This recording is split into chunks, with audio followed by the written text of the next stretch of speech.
and good day, and welcome to the next Q&A and campaign diary here for the Many Lands campaign on Slice and Dice. So, over the last session, was finally after the party having left Half-Rage, we're then getting on with what Malar and Seth kind of had as their original goal, which was for Malar to look for Lady Helene Grenforth, and through sheer circumstance and kind of two plot strands coming together, Seth also finding the Basilisk that he's been contracted to hunt down. So in this week's session, as well as obviously the dungeon crawl, kind of exploring the cave, there was a lot of lore that I kind of bits that I hinted at for later on storyline. So I wanted to share a little bit about that in today's campaign diary, give you a bit more background as to what's going on behind the scenes, and hopefully that'll be of interest to you. Now, of course, in addition to this, I have a World Anvil page, which is all about the Many Lands, which I will be periodically updating with new information. And the most recent article was on Half-Rage. I'll try not to give too much away for stuff going forward with the campaign, which is why I try and put new entries in after they've left particular areas or after they completed certain storylines. So that's why the Half-Rage article has only just gone up, because we're waiting until they left Half-Rage before putting a bit more information about that up, just because it seems topical as well. It just makes sense to do it at that kind of time. So yeah, you can find more information on our World Anvil page, which you'll find if you scroll down on Twitch. You'll find that just a link to that on the page. If not, there should be a link actually attached to our YouTube channel as well. If you're not already following us on YouTube, please do so. Show your support, means a lot, and means that you'll be able to be notified straight away when new videos come up, and also means that you'll find all of our videos from when we first started streaming all the way up till the present, all in one place on a playlist, nice and handy. So this week, upon entering the cave, the real clincher for the party as to why they should enter the cave was hearing a voice go, "Hello." As it turned out, this voice belonged to a dwarf named Turin Bluebeard. He's one of two brothers that we know of the Bluebeard clan. House Bluebeard is a house from the Crowflies, and that has an interesting link to one of our other characters as well. Obviously, Lady Helene Grenforth is of House Grenforth, which is one of the major houses of the Crowflies, but Greenblade as well. I think Malar was the one who noted that there's an insignia on his blade, which reveals that perhaps he is also, or was originally, from the Crowflies. So you may be wondering, what is the Crowflies I've been talking about? Well, basically, it is one of the other nations of the Many Lands. It is a bit further north than Burican, where the party are currently based, a bit further northeast, and it's basically a completely feudal society that's run. It's run by the liege lords. These liege houses, which are the Grenforths, the Rookwoods, and Bronn. So that's House Grenforth, House Rookwood, House Bronn. The three major houses, these three, are all kind of rivals. They don't particularly get on, and they kind of have jurisdiction over certain areas within the Crowflies. So not one house or one institution runs the entirety of the Crowflies. It's divided between those three, geographically, and also by houses that are allied with them. So you have the liege houses, and then you have the vassal houses. Now, the Bluebeards, House Bluebeard is a vassal or a vassal of House Grenforth. They serve House Grenforth. They have their own holdfast, their own community, which they run, but they fly the flag for the Grenforths, essentially. And so, as I said, there's a rivalry between particularly the Grenforths and the Rookwoods. Those two are the most major houses, and both feel that they should be in control of the Crowflies altogether. Kind of a bit of a passive war of attrition between the two of them. And then House Bronn kind of splintered off from House Rookwood and became its own entity after Bronn the Brute back in, I want to say it was the Second Age of the Many Lands, when Bronn decided that he wanted to go his own way and create his own house. And House Bronn isn't as worried about who controls the crowflies. They more have their own interests. And in fact, the influence of House Bronn can be felt further south in places like Isk, where historically some members of House Bronn ended up moving to and trading with, and so on. So there's a bit more subterfuge, a bit more backstabbing. There's kind of that kind of feel to Bronn, whereas Rookwood and Grenforth are supposed to be a bit more noble and established and industrious. Rookwood, I would say, out of the three, is the most industrious in the fact that it's looking to expand aggressively, cutting down forest land, and yes, looking to establish dominance over the land through that. And being that that Rookwood is positioned in the centre of the crowflies, almost in itself gives that house justification as to why they should be running the entirety of the country. House Grenforth is not as Spartan as the Rookwoods. They are a lot more artistic. They enjoy the finer things. They enjoy a show. The theatrical, I think, would be a good way to describe the Grenforths. And they have, their interests are a lot more, I'd say, hedonistic to an extent, but they like to have an abundance of things. They like to have a nice decorations and flowery bits to them. They really like that whole the ambiance. They're a big fan of the ambiance and the finer things in life. Whereas Rookwood is more of the hardworking, industrious folk, but they want to acquire power by any means necessary. It's a bitter rivalry between the two houses, which may or may not play into things later on.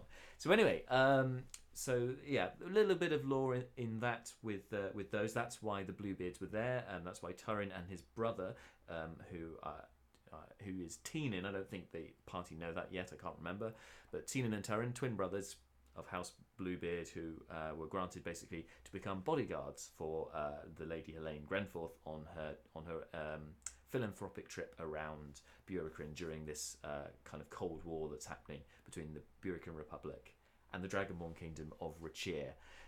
Lots of things going on, I know. So that's why they were there, and basically Turin, unlike Tienin, has managed to get away from the Basilisk and the Republic guards that had gone in with them. Turin revealed to the party, said, "Don't trust the Republic Guard." What he meant was not, in fact, the entirety of the Republic Guard, although the party may interpret it that way, but more that their specific group that accompanied them on this trip turned out to turn against them, and he managed to escape. However, it seems that his brother and Lady Helene did not. So that was a fair warning about that. I'm interested to see where things go with Greenblade, as they've kind of brought him back into the fold because they needed some cockatrice to make some cockatrice balm, which makes complete sense, and I would let that happen because that just made so much sense to do. But his feelings upon, I think when given his past, that he was originally from the Crowflies, may raise an eyebrow or two upon meeting the Bluebeards, or at least meeting Turin Bluebeard. We don't know the fate of Tienin yet, and the ramifications of what else the party may discover within the cave. So also another big hint, speaking of Greenblade, that was dropped in today's session was about Hilberg. Now Hilberg is the next village which I anticipate the party will be heading towards, because they've been starting to they've been started to given reasons why they should head to Hilberg. So the village I've been building at the moment, I haven't populated it yet, but geographically it's all there ready to go. But one thing in particular, Greenblade mentioned the carpentry, mentioned the carpenters there in Hilberg, along with the potters, and he name checks the carpenter as Brynland Summerfall. Now, Brynland Summerfall may not mean anything to most of the party, but it will certainly to Nerys, because according to her backstory, Nerys is the niece, or adopted niece, of Brynland Summerfall and his wife, and so dropping that name in there, we just want to see how she reacted. Now, Nerys didn't want to reveal who she was to Greenblade. She was a bit mistrusting of him, and so didn't give any sort of reaction at all. But I'm hoping that that was taken on board. Like, oh, okay. My uncle knows of Hilberg. Another reason to go there. That's along with the letter, of course, that Greenblade has gifted to the party to deliver to the barmaid at the inn in Hilberg. So we've got a couple of strands already with that, and more will develop with that as time goes on. But for now, it seems the party are hot on the heels of Lady Helene and what befell her along with these Republic Guards. But first, they got to get through a minor obstacle, and that is the Basilisk within the cave. Now, there's some interesting tactics at play this week with the Basilisk. I'd say as a DM as a bit of advice to other DMs, when if you want the party to go forward with something, and your party have wised up and know that there's danger ahead and they need to rest up for it, it's your judgment as to whether you want to give them that rest and let them sort of get their spells back, for instance, so that they can go in full power and overwhelm this thing and not die, or if you want to present more of a challenge, don't give them that rest. I kind of went somewhere in the middle. I rolled for encounters and during their long rest, and nothing actually came up during that time. So just kind of got Greenblade to come over in that time with his cockatrice ready to go and give it a little bit of lore, a little bit of chat and background, and that was about it in terms of encounters. I think particularly with characters at low levels, bearing in mind most of the party are at level 2 or level 1, that to come across a basilisk inside its lair as well ups the ante a bit in terms of challenge, and particularly because of the turn to stone feature, which it could have done this week if it got closer to the party before they had got wind of it. But basically turning a character to stone at this level is irreparable. If the entire party got turned to stone, that's kind of game over, at least for a little while. But if one of the party at least gets turned to stone, there's nothing in their locker that they can use to stop that effect from happening, aside from the cockatrice balm. One of the things that I'm not sure has become evident yet, but certainly will do later on, is the fact that so the balm itself only works for a couple of hours at the most before it spoils and loses effectiveness. But also the time period that balm needs to be used on a character that's been turned to stone. Well, I won't reveal how long that's going to be on today's stream, just in case the players start watching this, because they're pesky like that. But there is a time limit on how long somebody's been turned to stone, and how long, and if you can use cockatrice balm with it after that time. That's all I'll say. Could be vital information for later on, so I'll leave that reveal to in the next session that comes up.